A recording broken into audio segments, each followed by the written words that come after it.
The instinct test for a tending dog. The instinct test for a tending dog is described in this setup.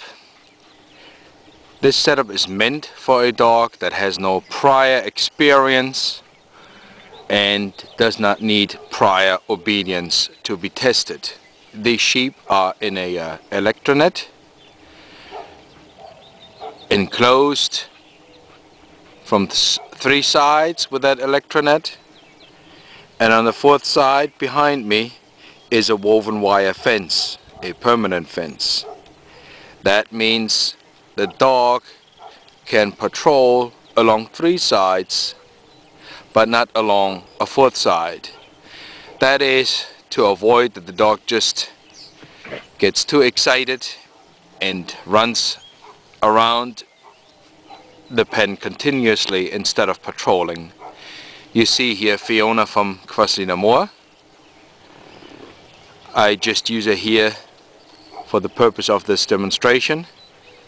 Obviously this is not a test for her, she's already an HGH titled dog, but that patrolling is what you want to see, and it doesn't matter if you have fewer sheep to test. It can be a dozen or two. The important thing is that you distinguish between herding drive and prey drive, and if you move 3 sheep around in an open arena, it is hard to distinguish. The only obedience here that the dog has to receive is to stay behind that fence. If your dog wants to go underneath, which they usually try first, or jump it, you apply a measured correction that the dog understands that he has to stay out but does not feel inhibited to continue patrolling. Ideally, the dog should show interest in the sheep standing here. If the dog doesn't, you can move calmly around and possibly encourage the dog a little. Jawohl, so yeah.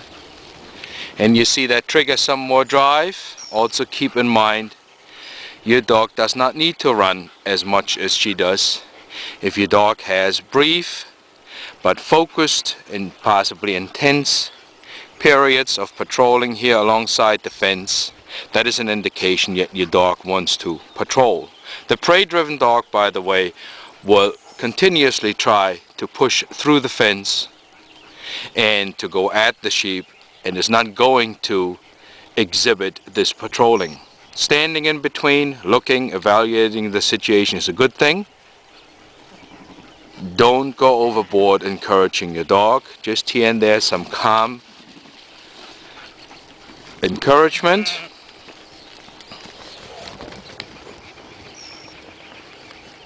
Initially the owner may stay outside with the dog, having the dog on the long leash to evaluate how much control is needed.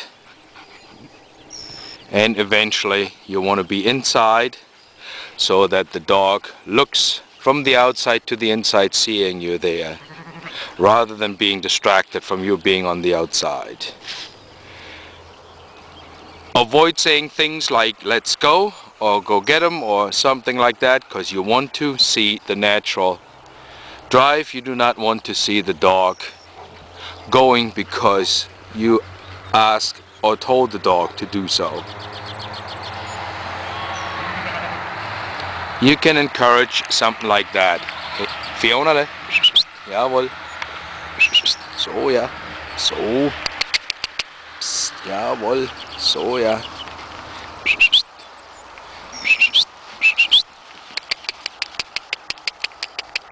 Jawohl, Fiona, jetzt. And here and then you can reach Fiona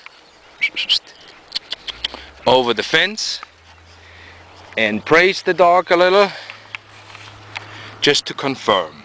Nothing too exuberant. What that dog displays here is way more than you need in order to make the training worthwhile. In other words, if the dog exhibits less, that is no indication that the dog cannot be trained. Keep in mind, overall temperament, good nerves, steadiness, biddability and resilience are equally important.